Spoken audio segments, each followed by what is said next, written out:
Ya, halo, selamat siang semuanya. Wah, sepertinya udah banyak yang hadir nih ya, adik-adik finalis di level 2 ya. Oke. Nah, kali ini ketemu lagi nih ya dengan Kak Randy ya. Masih ingat tidak adik-adik ini dengan Kak Randy nih ya?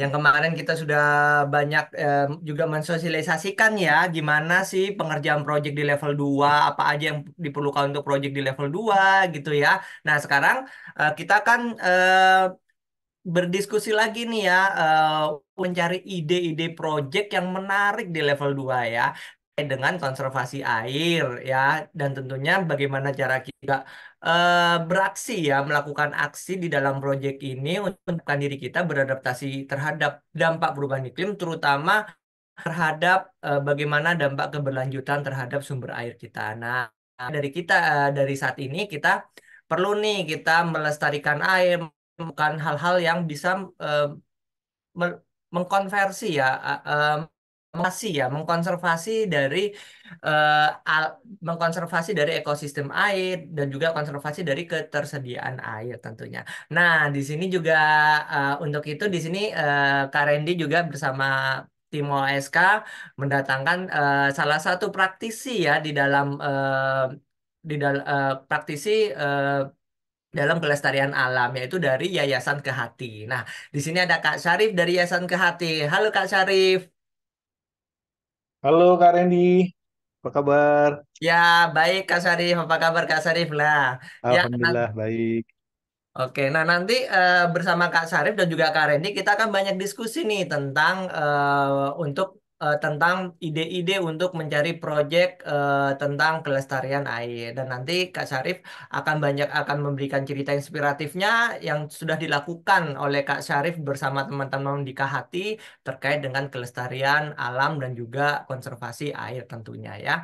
Nah, karena itu ya sebelum kita mulai nanti kita acara untuk mencari ide project ini nanti akan ada 3 sesi ya adik-adik ya. Sesi yang pertama itu nanti akan ada presentasi inspiratif dari Kak Syarif. Nah, di sini adik-adik ya peraturan kelasnya jangan lupa semuanya di mute ya ketika presentasi Kak Syarif berlangsung ya, supaya nanti tidak mengganggu yang lain gitu ya.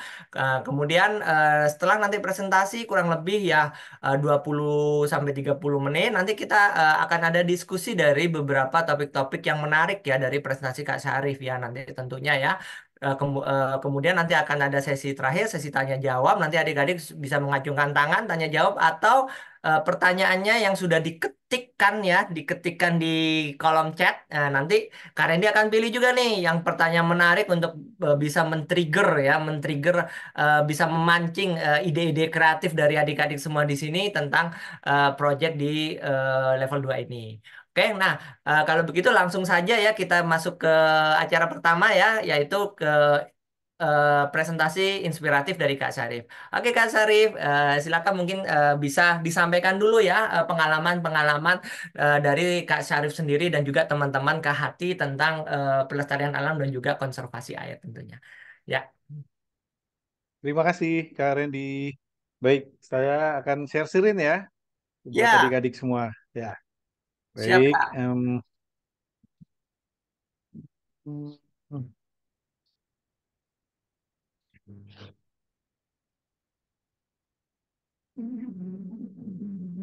Mana ya? Showrooms. Oh ini. Sudah kelihatan Kak Randy? Ya, sudah Kak. Sudah Kak. Ya, baik. Baik, Assalamualaikum warahmatullahi wabarakatuh. Selamat siang adik-adik semua. Semoga adik-adik dalam keadaan sehat-sehat selalu ya. Masih semangat. Hari Jumat siang pula gitu ya. Tapi kayak Sarif senang nih karena biasanya kalau Kak Sarif berbagi ke yang tua-tua biasanya udah lemes nih. Tapi kalau adik-adik kayaknya masih semangat. Baik, Kak Sarif di sini diminta untuk berbagi tentang proyek Sikulestarikan Air sebagai adaptasi perubahan iklim. Wah, sebenarnya Kak Syarif melihatnya judulnya ini, wah, yang diberikan oleh Kak Dinda dan teman-teman ini, wah, berat banget. Berarti adik-adik yang di sini ini udah canggih-canggih nih, udah ngomongin adaptasi perubahan iklim gitu ya, ngomongin air. Nah, baik Kak Syarif, langsung saja ya bahwa di dunia ini ngomongin air adalah ngomongin masalah yang paling penting adik-adik.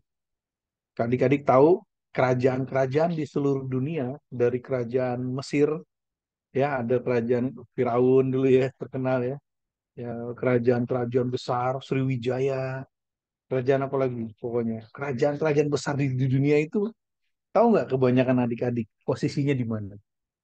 Biasanya di pinggir sungai besar gitu. Kenapa? Karena air adalah sumber kehidupan. Ketika sebuah kerajaan menguasai air, berarti dia akan bisa menguasai daerah itu dengan baik. Kenapa? Sumber minum ada di situ, sumber kehidupan ada di situ. Dari air dia bisa buat pertanian, dia bisa sebagai alat transportasi, ya baik transportasi untuk ekonomi, untuk perang, untuk yang lain-lain. Gitu.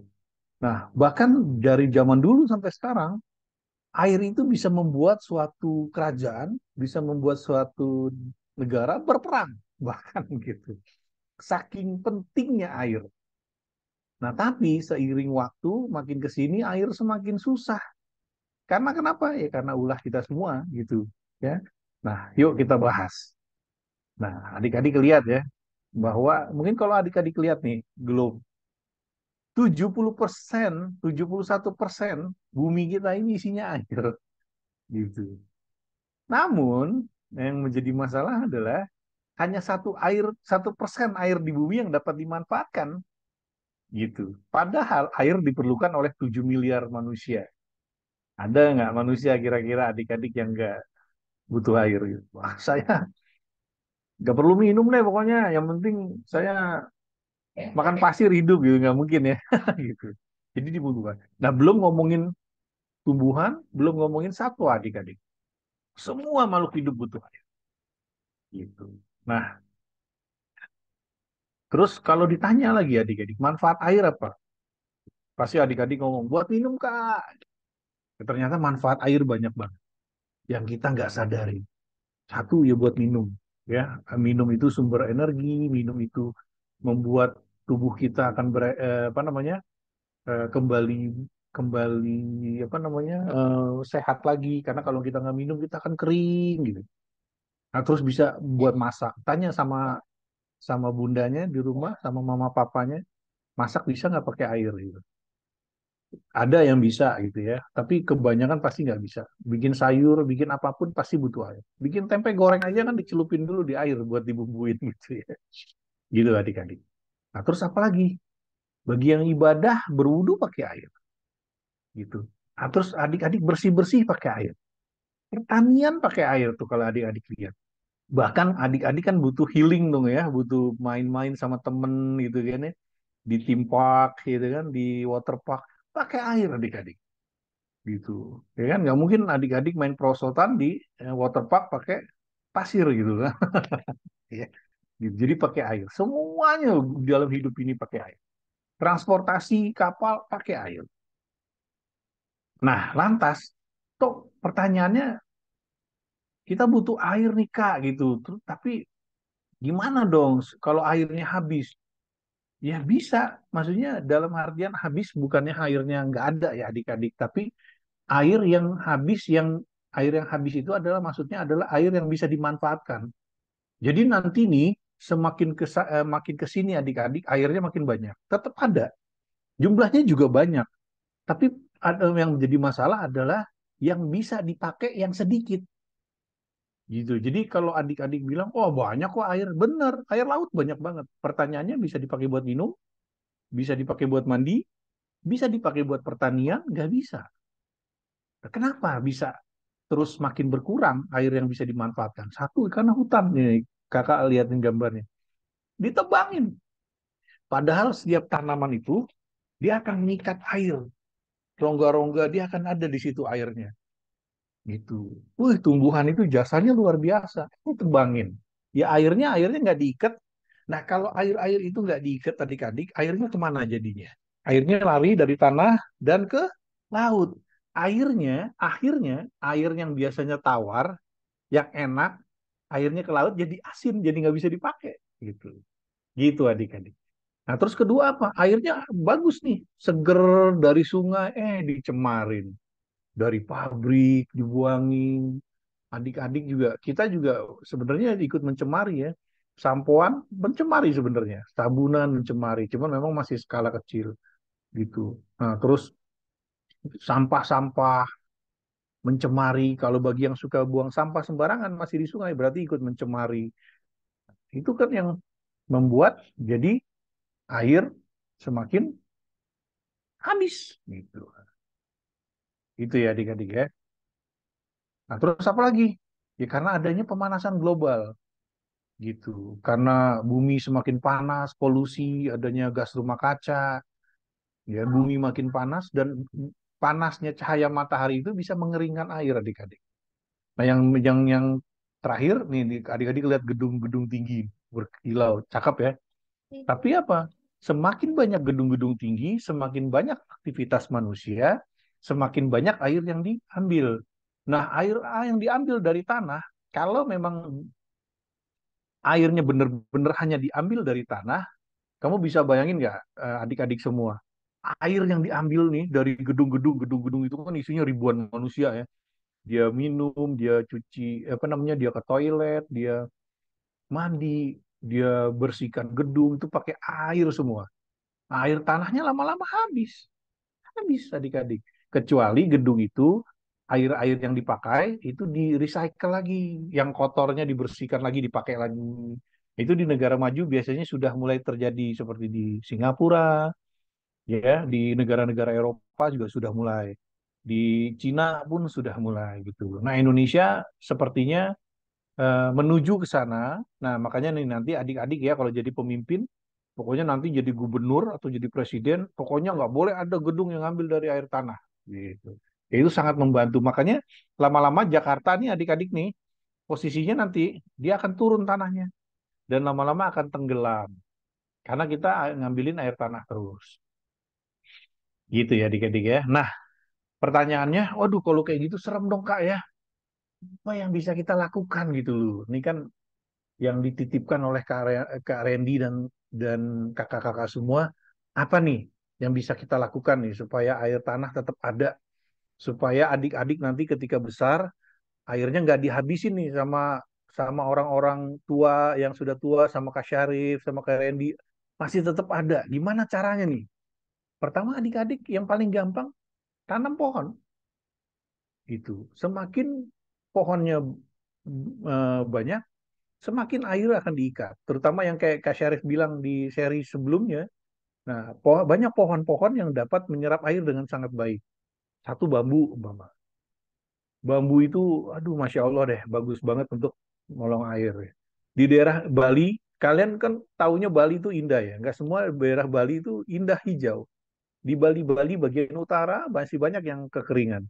Itu kantor Kasyarif suka banyak melakukan apa namanya, penanaman bambu di sana supaya daerahnya tidak kekeringan lagi. Karena bambu itu mengikat air. Satu rumpun bambu, ada yang tahu bisa menyerap berapa liter air? Bahkan sampai 50.000 liter air. Itu luar biasa ya. Nah, terus teman-teman bisa ngapain lagi nih, adik-adik semua? Jangan cemari sungai. Jadi sungainya tetap bening, tetap bisa diminum, tetap adik-adik bisa main-main di situ, loncat-loncat gitu ya. Bahkan bisa berenang sama berang-berang mungkin gitu. Jadi apa namanya? Jangan dicemari airnya, dibersihkan gitu ya. Jangan buang sampah sembarangan adik-adik gitu ya. Buang sampah pada tempatnya. Insya Allah sungainya bersih masih bisa dipakai. Nah, terus ketiga gimana caranya adik-adik? Menabung air. Nah, orang nabung duit biasanya Kak. Ini nabung air gimana ya? Gampang caranya. Pertama, kalau di daerah-daerah Indonesia yang kering, menabung air itu dengan cara biasanya bikin lubang biopori, bikin embung, bikin yang besar-besar gitu. Nah, kalau daerah adik-adik bikin embung-embung tuh kayak kayak semacam waduk ya, adik-adiknya kayak kolam besar gitu. Kan nggak mungkin ya, adik-adik banyak kan pasti tinggal di, saya di komplek perumahan nih Kak, gimana bikin embungnya gitu ya. Ya bikin aja lubang biopori adik-adik, tapi yang banyak bikinnya gitu. Sebenarnya Kak Syarif mau nunjukin video, ada satu daerah di Jawa Timur ya, dulu daerahnya banjir. Kalau jadi dilema nih, kalau musim hujan banjir, musim panas kering gitu. Akhirnya dibikinlah lubang biopori. Ternyata masih banjir. Sama bapaknya di sana dibikin lagi lubang biopori gedean masih banjir. Akhirnya sama bapak itu dibikin lubang biopori yang gede. Jadi mungkin kurang lebih diameternya itu 60 cm. Tapi ada 100 titik kalau nggak salah. Sekarang orang sana nggak ada yang keringan airnya. Terus, nah lubang biopori itu kan dimasukin sampah-sampah ini ya, sampah makanan, sampah daun kering itu bisa jadi pupuk. Nah akhirnya orang-orang di sana pupuknya nggak usah beli. Sekarang hijau semua. Nanti Kak Syarif kasih linknya deh, kalian bisa lihat. Gitu. Jadi caranya gitu, bisa menabung air. Nah, ini yang kira-kira dari kantor Kak Syarif yang lakukan untuk apa namanya, untuk membuat air tetap ada. Satu, menanam pohon. Nah, menanam mangrove juga. Nah, terus teman-teman kan suka ngomong gini ya, kan mangrove di laut, Kak. Hubungannya sama jagain air gimana? Nah, teman-teman hebatnya mangrove ini satu ya, dia bisa apa namanya, menyerap emisi karbon sehingga polusinya tidak polusi di negara kita bisa berkurang. Nah, sehingga pemanasan global bisa berkurang. Nah, jadi airnya juga kan tetap terjaga. Kedua, dia bisa apa namanya, em, melakukan eh, proses penyaringan kadar garam. Jadi di daerah-daerah yang mangrove-nya masih bagus, biasanya air tawarnya nggak asin. Air tawar memang nggak asin ya. Maksudnya air yang ada di darat itu nggak terlalu asin. Airnya bisa diminum. Bukan bisa dia bisa digunakan lah gitu. Coba kalau asin gitu. Gitu adik-adik. Jadi hubungannya apa ya menanam mangrove? Ya karena mangrove itu bisa menahan kadar garam. Jadi kalau di beberapa mangrove itu kadang-kadang di pucuk-pucuk daunnya itu suka ada kayak garam-garam gitu. Karena disaring sama dia. Gitu adik-adik. Nah, terus kedua ini ya, proyeknya Kak Syarif di Bandung membuat lubang biopori. Nah, ini kan kalau yang tinggal di DKI Jakarta kan sudah mulai tuh banyak tuh ya sumur-sumur resapan yang dibuat sama gubernur ya waktu zamannya Pak Anies Baswedan kalau nggak salah itu. Itu banyak tuh. Nah, itu untuk menyerap air, untuk mencegah banjir dan juga supaya ketika musim panas tidak kering. Nah, itu Kak Syarif sama anak-anak pesantren di Pandeglang menanam bambu di pinggir sungai. Gitu. Harapannya supaya air di sana, karena di sana ada mata air adik-adik. Gitu. Sehingga harapannya bisa tetap, airnya bisa tetap ada. Nah, sama bersih-bersih pantai nih waktu itu kita ke hati ya. Harapannya pantainya baik, apa namanya, terus pantai yang masuk airnya ke ini juga tidak mengandung polusi ke pulau, sehingga bisa-bisa digunakan. Nah, terus solusi-solusi lainnya gimana? Ini waktu itu ke hati ya pernah melakukan apa namanya pembelajaran dengan Ancol, PT Jaya Ancol. Ayo, pasti adik-adik sering rata-rata pasti udah pernah ke Ancol.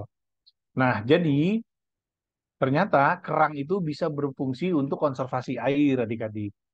Nah, contoh kayak kerang hijau itu dapat menyerap nutrien karbon, nitrogen gitu ya. Terus polutan-polutan gitu ya, limbah-limbah kimia. Nah, jadi pernah ada penelitian adik-adik, ada satu tangki ketika diisi oleh kerang dalam waktu em, diisi oleh 5 kerang kalau nggak salah. Itu dalam waktu kurang dari 1 jam, air apa namanya tangki itu bersih adik-adik. Karena apa? Karena zat-zat polutannya itu diserap oleh kerang hijau. Nah makanya adik-adik tahu kan kalau kerang-kerang dari Teluk Jakarta itu kan ini ya sudah tercemar berat gitu loh. Makanya adik-adik jangan sering-sering makan kerang yang didapat dari Teluk Jakarta karena memang dia menyerap polutannya cukup tinggi.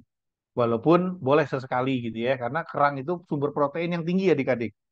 Tapi saran Kak Syarif, jangan sering-sering. Kedua, dibersihkan dengan baik, bilang mama papanya, terutama bagian perutnya dibersihkan dengan baik, ya, gitu. Dan jangan lupa bilang mama papanya, setelah dimasak, kerangnya dikasih ke Kak Randi dan Kak Dinda, gitu.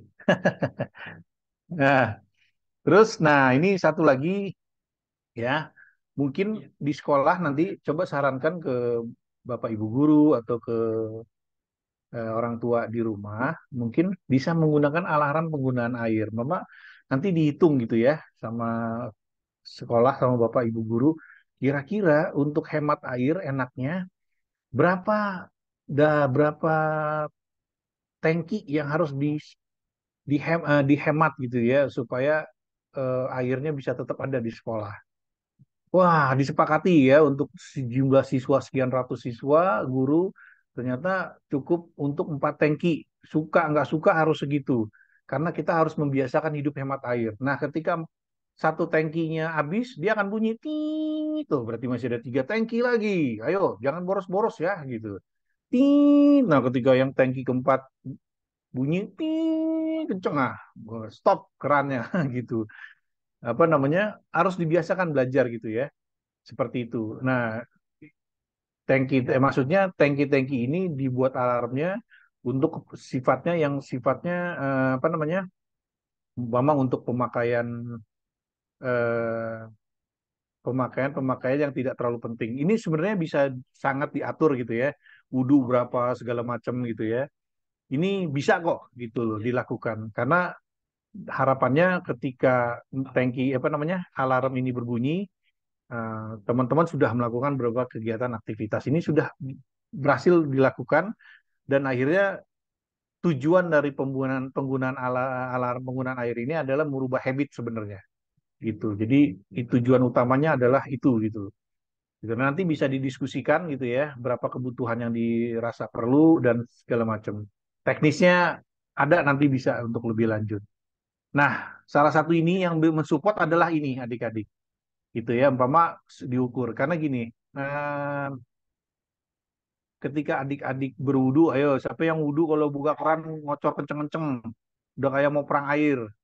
Nah, padahal bagi yang Muslim, Rasulullah Shallallahu Alaihi Wasallam berwudu itu biasanya dengan 1 mud air dan 1 mud air itu ukurannya apa namanya? 1 mud air itu sebanyak 600 mililiter air atau kurang dari 1 liter. Nah, siapa yang suka beli mama papanya kopi literan 1 liter?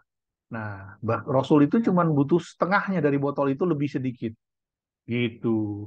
Wudunya. Nah, wudunya nanti gimana ya silakan diajarkan oleh guru agamanya. Pak Kiai, Pak Guru, coba dong 1 mud air kita praktekkan 1 liter. Kak Syarif sering lakukan itu. Gitu. Dan bisa bahkan kurang dari 1 mud ketika wudhu.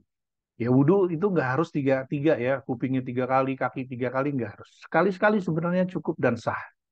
Ya, yuk praktekkan dulu gerakan hemat wudhu bersama orang tua dan bapak ibu guru, baru nanti teman-teman bisa pakai yang alarm air tadi.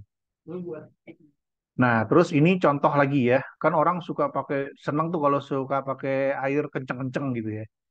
Sebenarnya ada caranya. Jadi kenceng tetap, tapi airnya yang keluar tetap sedikit gitu. Ini ada caranya nih. Nanti tolong sama Pak gurunya disuruh dipraktekin dibuat kayak gini semua nih di sekolah.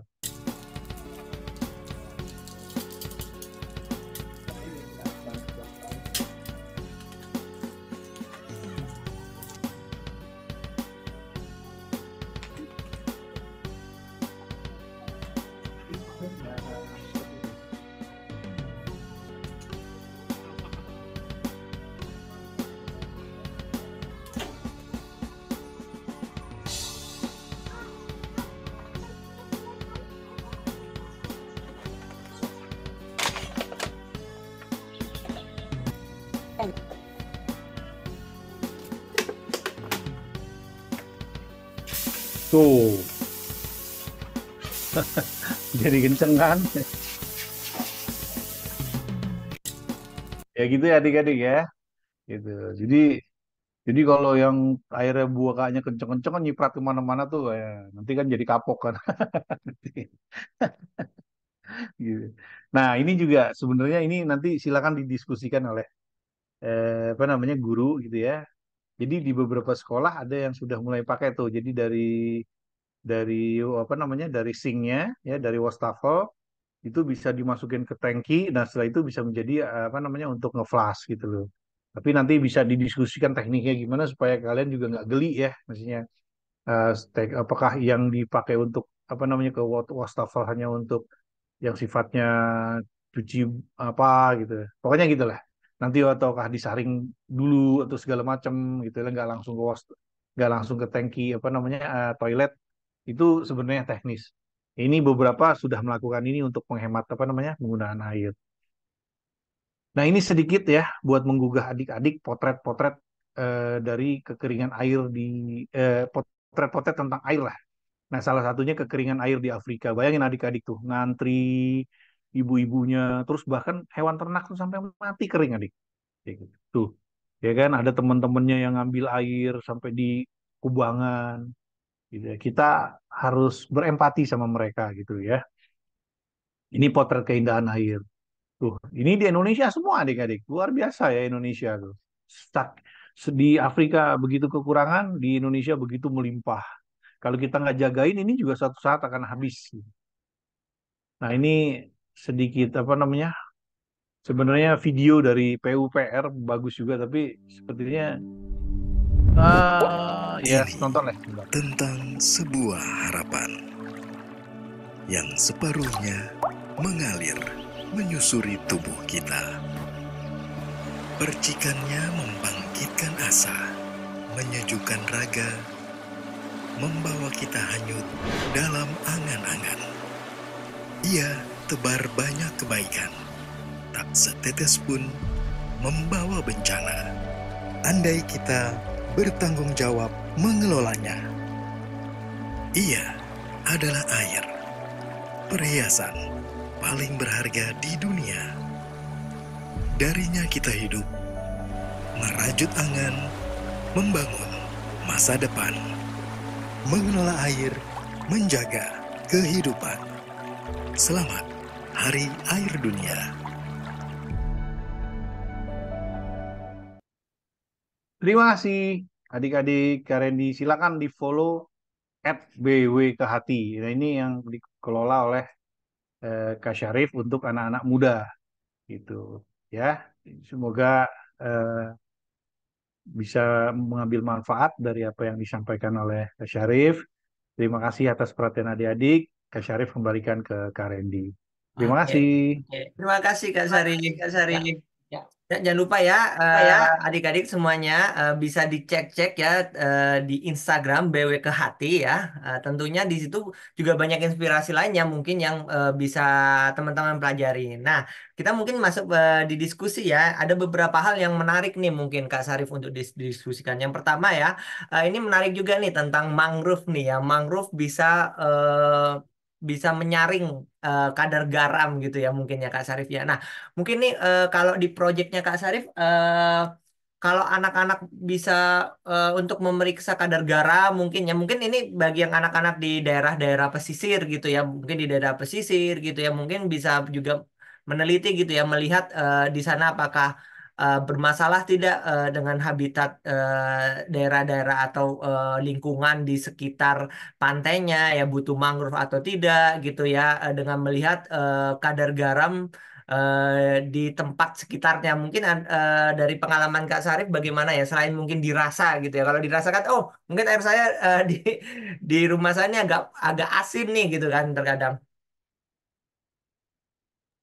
Ya, baik, Kak Randy. Jadi, mangrove itu, ngomongin mangrove sebenarnya seru nih. Sebenarnya nanti kita bisa buat sesi khusus mangrove ya. Jadi gini, Wah, ma- mangrove itu adalah pohon, bukan pohon ya. Jadi ekosistem ya, kumpulan dari pohon yang eh, bisa menyerap emisi karbon tertinggi di dunia. Jadi pohon-pohon darat itu kalah dalam menyerap karbon yang oleh mangrove. Jadi Kak Randy kalau banyak polusi ya adik-adik itu mangrove itu bisa menyerap polusi itu paling tinggi. Jadi, nah, ketika karbon itu diserap sama mangrove, ya kan, ada yang dirubah menjadi oksigen, ada yang ditahan sama mangrove. Jadi kalau mangrove-nya ditebang, karbonnya lepas lagi, gitu. Jadi bukannya baik-baik saja. Itu satu. Gitu. Yang kedua, em, yang pasti ya, ketika mangrove dijaga, Kak Randy, manfaatnya pertama dia akan menahan apa namanya dari air laut Abrasi. gitu ya. Ya. Dia menahan abrasi itu. Jadi daratannya akan tetap kokoh karena banyak mangrove. Nah, ketika mangrove-nya habis, abrasi, air laut makin ke darat. Nah, Hmm. ketika air laut makin ke darat, air darat makin asin gitu Makin dan asin. makin nggak Ya. bisa dipakai. Itu Betul. satu. Nah, kedua, seandainya apa namanya mangrove-nya habis karena tidak ada penyaring garam itu tadi, asin, dan kedua, apa namanya, air lautnya akan semakin ke darat dan bercampur dengan air darat. Hmm. Gitu. Makanya tidak heran kalau daerah-daerah yang apa namanya mangrove-nya habis itu makin makin asin, airnya makin nggak bisa dipakai. Plus lagi, Kak Randy, apa namanya, nggak semua memang daerah itu bisa ditanamin mangrove. Gitu. Hmm. Gitu. Wah, di sini airnya asin, tanamin mangrove belum tentu bisa, Kak Itu Randy. udah Jadi bisa ya. eh, belum tentu bisa. Jadi, Hmm. nah, caranya banyak sebenarnya ya. Apa namanya untuk apa namanya untuk menjaga hal itu. Tapi kalau memang Kak Randy pernah lihat, oh di sini dulu sebenarnya banyak mangrove, berarti itu dulunya bisa ditanamin mangrove. Berarti memang harus ditanamin mangrove Kak Randy. Karena kalau nanam mangrove Kak Randy, dia airnya nggak boleh terlalu dalam karena Ya. mangrove-nya mati. Atau dia nggak boleh terlalu kering. Jadi Udah harus kering. agak, kalau ibarat mie Jogja tuh agak nyemek-nyemek Kak Gak Randy nyemek gitu. ya. Agak nyemek-nyemek gitu, basah gitu kan. Nanti dia terendam Ya. sedikit, tapi nggak sampai yang ini ya, tenggelam. Terus Ya. surut lagi. Kak, Kurang lebih gitu Kak. mungkin bisa sharing juga nih Kak. Mungkin teman-teman juga biar bisa lebih mengamati lagi ya yang daerah pantai ya. Kira-kira yang ekosistem seperti apa sih Kak yang cocok untuk ditanamin mangrove ini ya Pak? Ya Kak. Maksudnya Ya, kondisi tanahnya gitu. Di apakah setiap muara itu cocok ditanam mangrove gitu ya? Mungkin kan kalau penglihatan orang awam nih ya, oh muara ini cocok mungkin ditanam mangrove gitu. Atau yang seperti apa kira-kira Kak? ya, jadi memang yang seperti apa namanya aku sampaikan tadi, Kak Randy, ya adik-adik. Jadi tidak semua daerah laut cocok ditanamin mangrove, adik-adik. Ada yang ketika adik-adik ke laut gitu ya, apa namanya, ombaknya besar, itu Hmm. kemungkinan sulit ditanami mangrove gitu ya, karena pasti akan rubuh mangrove-nya.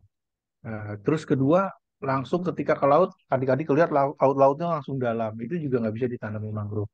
Jadi biasanya yang bisa ditanami mangrove biasanya yang agak sedikit berawa-rawa gitu ya, ombaknya tidak besar gitu ya, terus airnya tergenang gitu Kak Randy, tapi nggak terlalu tinggi Kak Randy. Jadi Ya. tadi, jadi umpama mangrove tingginya 10 cm, dia umpama airnya tuh 5 cm gitu. Jadi mangrove-nya bisa bisa tegap sampai besar gitu loh. Makanya tetap sih, walaupun begitu tetap mangrove itu ketika ditanam karena ini rawan untuk mati karena kan tetap masih lemah ya ketika kecil. Makanya banyak diakalin caranya gimana ketika nanam mangrove, biasanya ditanamnya bergerombol Kak Randy. Terus dikasih kayu-kayu bambu gitu ya supaya dia tahan dari serangan ombak gitu. Walaupun ombaknya tetap kecil, tetap dia riskan gitu ya. Banyak sih caranya Kak Randy gitu. Ada yang dikasih bambu-bambu gitu ya, ada yang dikasih bantalan pasir dulu Ya. segala macam. Tapi biasanya ditanamnya berkelompok Kak Randy supaya mangrove-nya tingkat kehidupannya lebih Ya, tinggi gitu. kehidupannya Bahkan lebih yang tinggi ditanam, ya. ya biasanya yang ditanam Bapak 100 Kak Randy. Biasanya yang hidup biasanya nggak 100, Mhm. 75 pasti ada yang mati gitu. Makanya menanam mangrove adik-adik tuh lama. Dan sedihnya adik-adik, mangrove itu kalau ditebang kan cepat ya. Ya nyampe semenit. Tapi nanamnya bisa 10 tahun baru besar Dalamnya lagi. 10 tahun. Jangan ditebang makanya. Gitu Kak Randy. Nah nih ya, berarti dari mangrove aja ya, kalau kita ngomong masalah mangrove dan adaptasi perubahan iklim itu ada banyak hal yang jasa mangrove nih. Yang pertama tentunya dia sebagai penyerap karbon ya, atau tempat penyimpanan karbon ya. Karbonnya bukan hanya diserap, di fotosintesis nanti sama itu, tetapi juga disimpan di akar-akarnya biasanya ya, sehingga itu fungsi mangrove yang pertama. Dan yang kedua sebagai penahan gelombang ya kalau sudah ekosistemnya jadi udah besar tentunya itu ya adik-adik ya mangrove itu bisa menahan kenaikan permukaan air laut yang ini sudah terjadi karena perubahan iklim ya tentunya abrasi makin tinggi dengan adanya mangrove itu juga makin membantu ke situ sehingga air itu tidak masuk ke dalam dan nanti tidak menjadikan air-air tawar yang ada di dekat-dekat pantai itu menjadi asin gitu ya. Ya. Jadi di sini satu topik mangrove sebenarnya adik-adik bisa nih banyak nih meneliti tadi ya seperti gimana sih kita kalau ingin membuat air lebih bersih ya misalnya ya misalnya dengan menanam mencari cara untuk menahan ombak ya untuk menanam mangrove gitu ya atau membuat ekosistem buatan yang cocok untuk tumbuhnya mangrove secara cepat gitu ya mungkin itu juga bisa adik-adik angkat gitu ya yang daerah-daerahnya memang di sekitar mangrove itu gitu ya yang tentunya yang konteksnya sesuai ya. Nah, dan selanjutnya mungkin ada yang topik yang menarik juga nih tentang yang sudah dibahas tadi tentang menanam bambu gitu ya. Nah, nanam bambu nih ya. Soalnya kemarin beberapa kali disebut dari ke hati juga di sesi sebelumnya itu tentang juga menanam bambu seperti itu ya. Nah, ini mungkin oke. Iya, Pak. Ya, ya, mungkin kita tunggu sebentar dulu ya Kak Sarif. Nah, mungkin dari sini Kak Sarif mungkin bisa sharing ya sedikit tentang apa sih keuntungan dari menanam bambu tersebut, mungkin lebih mendalam lagi gitu ya dengan mengapa bambu dan mengapa bukan tumbuhan yang lain gini ya, dan kaitannya untuk dalam menyimpan air itu bambu itu seberapa besar sih? Tadi sudah dijelasin sih berapa liternya ya. Dan mungkin ini mungkin bisa dijelaskan lagi gitu ya ke adik-adik ya kira-kira nanti untuk membuat bambu ini ya seberapa banyak sih yang mungkin bisa dikontribusikan dalam menyimpan air gitu mungkin Kak. Baik, ya. Terima kasih Kak Randy. Ngomongin bambu juga nanti kalau bisa ada sesi bambu lagi boleh. Bambu itu jati diri budaya bangsa Indonesia gitu. Adik-adik mungkin dari kelas 1 SD udah diajari, wah kita berperang dulu sama Belanda lawan pakai bambu runcing gitu kan. Gitu. Belanda pakai senjata yang canggih, kita pakai bambu runcing gitu loh, dengan semangat kemerdekaan gitu. Padahal kalau dilihat lagi, fungsi bambu itu bukan hanya itu aja. Untuk menjadi senjata melawan penjajah itu satu fungsi. Orang Indonesia adik-adik dari lahir sampai meninggal tidak terlepas dari bambu dulu. Contoh gini, ketika adik-adik lahir, ketika orang-orang dulu lahir, itu disunatnya pakai jepitan bambu. Kalau adik-adik mungkin sekarang yang Muslim disunat pakai laser ya, sekarang udah dokter canggih. Dulu pakai jepitan bambu gitu. Terus apa namanya, bikin balai-balai untuk tidur dari bambu, bikin rumah dari bambu, makan dari rebung bambu. Oh banyak banget gitu loh. Nah, terus ketika bikin jembatan dari bambu. Dulu adik-adik menyeberang itu pakai, mungkin sekarang di beberapa daerah masih ada ya banyak Karendi ya pakai bambu gitu. Gitu dan bambu itu kuat, kuat sekali.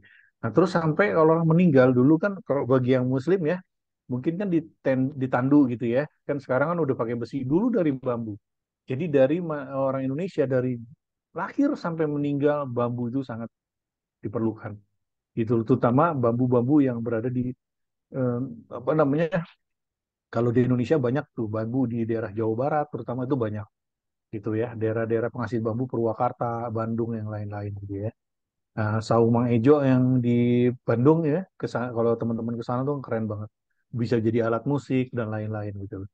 Nah, fungsi bambu itu penting banget ya. Eh, apa namanya? Di sesi sebelumnya juga Kak Syarif pernah bilang sebelumnya bahwa fungsi bambu itu penting banget buat kehidupan orang Indonesia. Gitu. Satu, sebagai penyerap air yang tadi Kak Syarif bilang, 50.000 liter air satu rumpun bambu bisa sampai menyerap itu. Gitu. Terus kedua, bambu itu bisa jadi makanan. Terus kalau nanti apa namanya bisa jadi ke adik-adik pengen buat kerajinan apa, wah mah pak ini mana apa namanya perabotan kita rusak nih, sofa kita udah bisa bikin dari bambu bahkan gitu. Itu luar biasa gitu. Kalian bisa bikin rumah dari bambu, bisa bikin rumah dari bambu tanpa pakai kayu, tanpa pakai apa-apa kalau memang bambunya banyak gitu. Begitu luar biasa. Kelaparan ambil rebungnya bisa dari, walaupun nggak semua bambu menghasilkan rebun yang bisa dimakan sebetulnya. Gitu. Jadi terus kalian sekarang nih, nah, ngomongin perubahan iklim tadi ya Kak Randy ya, akan banyak badai, akan banyak bencana alam. Kalau nanam bambu itu ketika nanti angin kencang, bambu itu bisa menahan badai. Gitu karena kan dia elastis. Ya. Gitu. Kalau kalian nanamnya pohon jengkol, pohon pete, pohon duren bisa rubuh kena rumah. Bambu enggak, kuat banget, dia bisa nahan. Gitu luar biasanya. Ya, terus sampahnya bambu bisa jadi pupuk kompos. Semua yang ada di bambu itu bisa digunakan oleh adik-adik. Gitu ya, bambu yang masih segar ketika dicacah bisa jadi makanan ikan. Gitu, dari daun bahkan dari daunnya gitu. Bisa tempat burung hidup di situ, kadal hidup di situ, semua hidup di situ. Bahkan ular bisa hidup di situ. Nah, kalau mau menghindari ular, adik-adik, yang penting kan kalau bambu kan makin lama daunnya makin banyak ya, terus makin melembab di bawah. Ya, bilang mama papanya sering disapu aja yang penting. Jadi ularnya nggak betah di situ gitu. Seandainya ularnya betah pun di situ, jangan dibunuh ya kalau ada ular adik-adik ya, karena dia juga mau hidup. Selama nggak diganggu, ular nggak akan ganggu kalian. Percaya deh Maka Syarif. Ya, kalau ular itu hobinya ngegigitin orang sampai mati, orang yang banyak tinggal di pohon bambu dan di hutan pasti udah pada mati. Mereka nggak sejahat itu ya.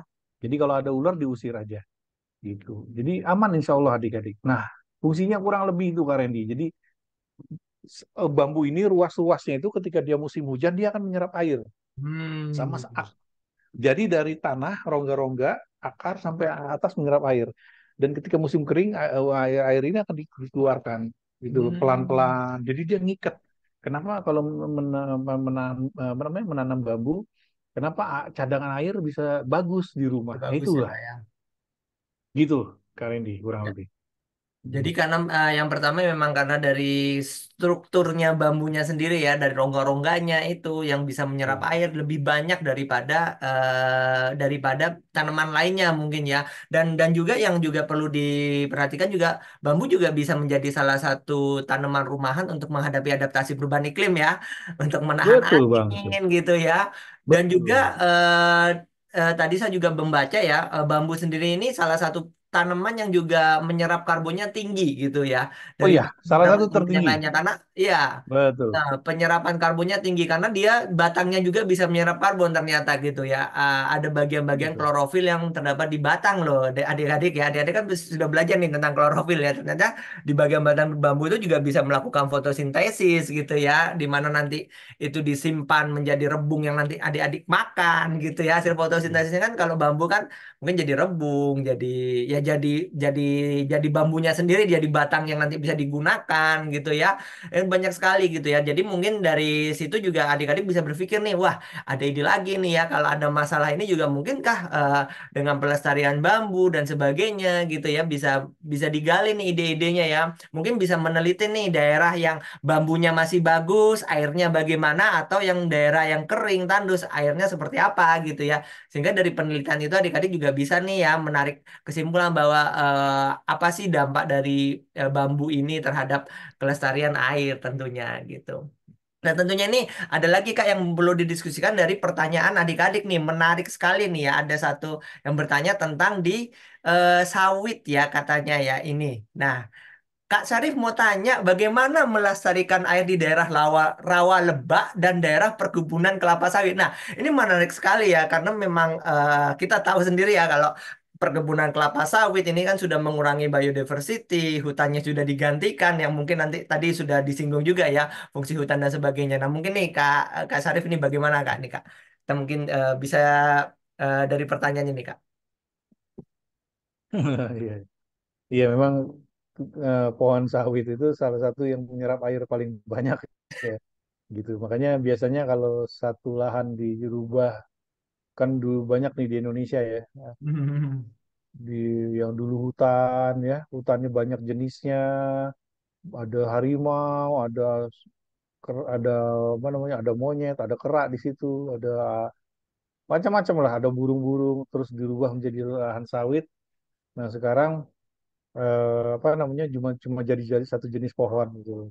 Begitu biasanya daerah itu jadi kekeringan karena sawit itu menyerap air begitu luar biasa gitu. Menyerap air begitu luar biasa. Apalagi lahan-lahan gambut dulu ya, airnya jadi kering. Padahal lahan gambut itu sumber airnya ada di bawah gitu. Kali dia di secara kasat mata nggak kelihatan, tapi di bawah tuh bisa sampai 5 meter lebih air semua. Nah, ketika airnya itu kosong karena diserap sawit, nah, kan kering kan. Makanya kenapa kalau di hutan di Kalimantan ya, di Riau itu kalau sekalinya kebakaran lama, karena apa? Api yang di bawah itu nyala-nyala terus dan susah dimatikan gitu loh. Gitu. Jadi memang cukup sulit ya.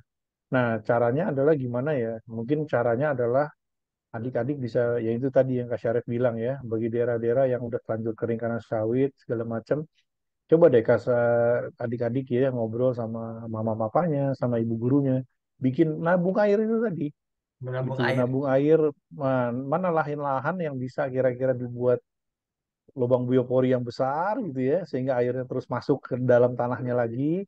Terus gimana tanahnya itu apa namanya bisa subur lagi gitu ya, apa namanya, terus ditanami yang lain gitu loh, gitu kalau memungkinkan. Mama kalian punya lahan gitu ya, di luar sawit itu ada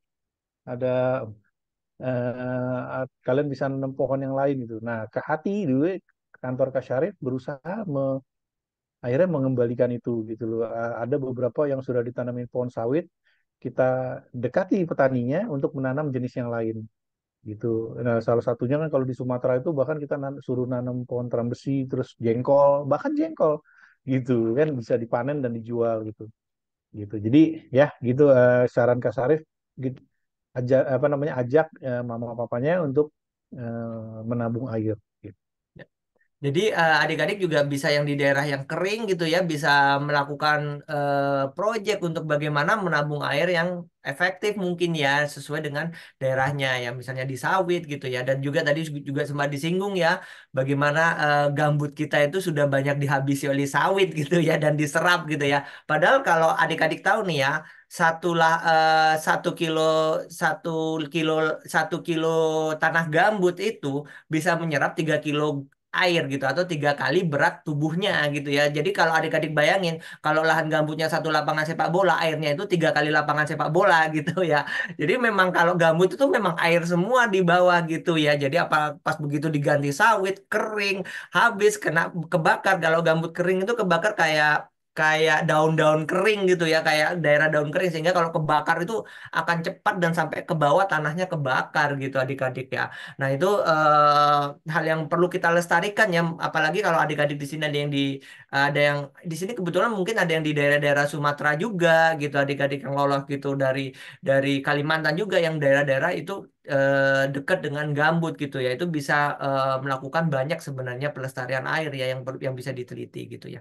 Nah, mungkin sekarang kita masuk ke pertanyaan nih ya dari adik-adik ya. Ayo, siapa yang mau tanya? Ayo, langsung ke Kak Sarif ini. Oke, ya, ada pertanyaan adik-adik? Oke. Tadi ada yang mengajukan tangan, mungkin sudah terjawab ya pertanyaannya. Oke, silakan langsung raise hand.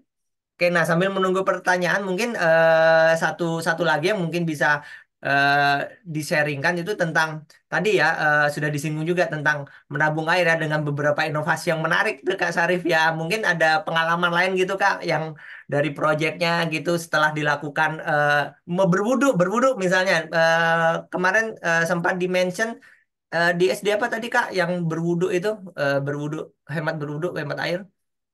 Iya itu apa namanya, biasanya di pesantren-pesantren ketika Pesantren kita ya. kita ketika datang itu kita sampaikan itu ke apa namanya, ke Randy. Jadi kan maksudnya pesantren pasti kan ada ustadznya ya yang biasa ngajarin cara wudhu. Nah itu kita coba ingetin lagi. Nah terus ini apa namanya? Oh itu ada yang gimana Kak caranya apa namanya, Konservasi gambut. merestorasi lahan lahan gambut gitu ya. Iya, memang mereka kalau untuk merestorasi lahan gambut itu butuh waktu ya. Jadi Waktu ya. ketika dia kering, ini langsung Kak Syarif jawab aja ya. Ketika dia kering, dia butuh untuk diisi terus airnya, gitu loh. Sehingga unsur haranya hidup lagi, gitu ya. Itu memakan waktu yang cukup lama, gitu. Nah, ketika diisi, gitu kan, karena kan gambut itu kan dalam itu ya, karena yang bisa 3 meter, gitu ya. Nah, itu ngisi air itu begitu luar biasa. Nah, air hujan kan terus, gitu ya, selama terus dikasih di treatment supaya dia unsur haranya ada lagi segala macam. Nah, akhirnya sampai kehidupannya ada lagi di situ. Nah, ketika gambutnya akan normal, dia akan menyerap karbon lagi. Makanya lahan gambut Hmm. itu salah satu penyerap karbon terbesar Penyerap juga karbon gitu loh. terbesar ya Kak ya. Gitu. Iya, jadi eh makanya di Jerman ya ada beberapa proyek itu di Jerman dan lain-lain itu bahkan untuk mencegah pemanasan global itu adalah dengan merawat gambut gitu loh. Perawat gambut ya. Nah, terus ini satu lagi nih hal yang menarik nih. Nah, ini penting nih buat adik-adik nih. Ayo, ini satu hal nih Kak Randy yang Kak Syarif lakukan dengan teman-teman Kak Syarif di kantor. Ada satu proyek, tahu nggak caranya gimana untuk menyelamatkan keanekaragaman hayati Indonesia, untuk adaptasi perubahan iklim dan untuk hemat air. Ada salah satu yang penting. Pertama adalah, tahu nggak? Mau tahu?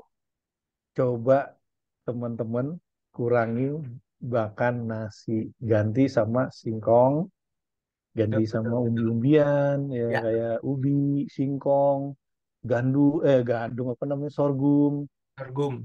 Coba yang lain. Kenapa? Karena satu, biasanya padi itu ketika ditanam memerlukan banyak air. Air ya. Tuh. Kedua, banyak negara-negara sekarang yang sudah Indonesia tuh kaya ya, siapa masih impor beras dari negara lain. Nah, coba kalian makan coba yang namanya singkong Mhm. pagi-pagi sama mamanya, mah, ayo mah kita adain Ubi challenge ya yuk, Kak ya. seminggu seminggu 2 kali makan singkong atau makan ubi. Pertama Jagung juga seratnya ya Kak lebih ya. tinggi. Jagung juga betul. Jagung juga kan Sagu, bisa Kak. sagu juga. Sagu, Bukan jagung, bukan terigu ya, sagu. sagu. Kalau terigu Sagu. butuh dari impor lagi nanti Nah, kita Kak. terigu impor lagi nanti. Itu kalian siapa yang suka makan Indomie sama pop mie? Itu impor tuh. Impor itu Karena ya. Gandum kan. ya, ah, etan tuh, Eta. etan itu, nah, setiap putra angkat tangan tuh. Nah, itu Indomie itu dibuat dari tepung terigu. Tepung terigu itu dibuat dari gandum. Indonesia nggak menanam gandum. Impor dari mana? Ukraina, dari Turki, Ya. gitu. Impor. Jadi ya nanti kalau kalian sering-sering makan Indomie yang kayak orang orang Ukraina sana, orang-orang Turki, gitu ya. Jadi caranya seperti itu, teman-teman. Pak, yuk sekarang, yuk, mama, papa, yuk sekarang kita mau nggak bikin 1 hari dalam seminggu kita makannya singkong, ubi atau ini, itu menolong teman-teman semua, ya. Dan juga idenya mungkin makan mencari makanan pokoknya ini yang juga deket ya dengan konteksnya teman-teman gitu ya. Misalnya di daerah Betul, kampungnya teman apa di daerah kota teman-teman itu banyak menghasilkan ubi, berarti pilihannya kita lebih memilih ubi gitu daripada memilih yang lain betul, gitu. Ini kan betul, juga ada yang kentang nih. Kentang bisa kalau itu mungkin di daerah Dieng gitu ya kan banyak kentang gitu ya.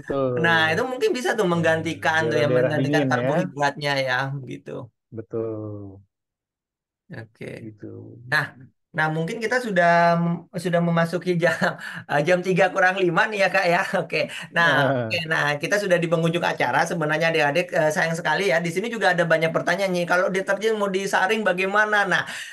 Bagi adik-adik yang mau tahu ya bisa kepoin langsung nih Instagramnya tadi ke hati ya dan juga Instagram dari kelas Lentera Quark dan juga ada YouTube channel dari Quark TV di mana nanti adik-adik juga bisa lihat ya langsung di Kuak TV di playlist di bagian pendidikan perubahan iklim. Di sana juga ada banyak ide-ide menarik untuk mencari latar belakang masalah tentang perubahan iklim gitu tentunya. Nah, sebelum kita akhiri, kita foto dulu ya bersama ya. Mungkin ya bisa nyalain kameranya. Oke. Dan kemudian setelah foto bersama, jangan live dulu, kita akan mengisi polling ya. Akan ada polling ya gitu ya. Oke. Baik, di sini Kak Ate udah siap Kak Ate untuk memfoto? Oke, nanti akan dibantu sama Kak Aldi ya. Kak Aldi siap, Kak? Sudah siap. Oke. Sudah pada dibuka kameranya? Kita mulai ya. Satu, dua, tiga. Masih ada lagi. Kita mulai lagi. Satu, dua, tiga. Masih lagi. Silakan dibuka kameranya. Satu, dua, tiga. Masih ada lagi. Satu, dua, tiga. Dan ini yang terakhir. Satu, dua, tiga. Terima kasih semuanya. Oke, baik. Sekarang bisa mungkin pollingnya bisa dibantu Kak Ate? Oke, baik. Masih Adik-adik nanti banyak akan ada pertanyaan ya. pollingnya. Iya, masih banyak pertanyaan nih ya. Mungkin sambil dibantu. Di daerah kering perkotaan tadi ya salah satunya juga sempat disinggung ya dengan Kak Sarif ya, menabung air ya Kak ya di daerah perkotaan dan juga biopori ya Ya, Kak ya. iya. Eh, iya, iya, iya. Nah, nanti langsung aja dah kepoin ke hati. Mungkin juga bisa chat ya Kak ya, langsung di DM ya Iya. dari ke hati langsung. Oke, sudah muncul pollingnya ya? Belum muncul ya? Sudah muncul. Sudah muncul Adik-adik lingkarannya. boleh ngisi ya. Ya, silakan diisi ya adik-adik. Nah, semangat sekali nih ya. Semoga adik-adik punya banyak inspirasi dari sini. Mau diapain, mencari masalah tentang air. Karena memang air itu dibutuhkan dalam kehidupan sehari-hari ya. Tubuh kita aja 80-90% itu air ya. Air semua nih tubuh kita nih ya. Kita harus terhidrasi gitu istilahnya gitu ya. Dan juga semua makhluk hidup tentunya butuh air gitu karena air adalah sumber kehidupan dan air yang baik akan baik juga bagi tubuh kita tentunya. Kalau airnya berpolusi ya tentunya tidak akan baik untuk tubuh kita gitu. Oke. Kak, daerah saya kering memanfaatkan air. Oh, ini bagus sekali.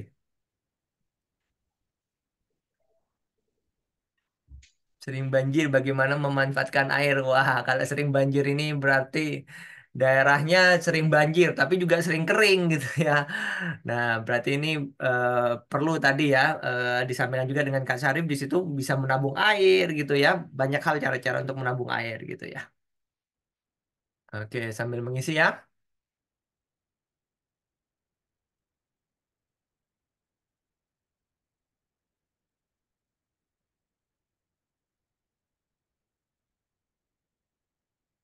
Oke ya, nanti nanti hasil rekaman akan dimasukin ke YouTube ya. Nanti akan dibagikan di grup teman-teman ya, grup teman-teman untuk ini link ini. Dan juga ada link YouTube dari ini dari Kak Melisa mengirimkan ada playlist dari kelas Lentera Quark yang membuat tentang konservasi air juga ada di dalamnya. Nanti nanti adik-adik silahkan lihat gitu ya, kepoin langsung gitu ya.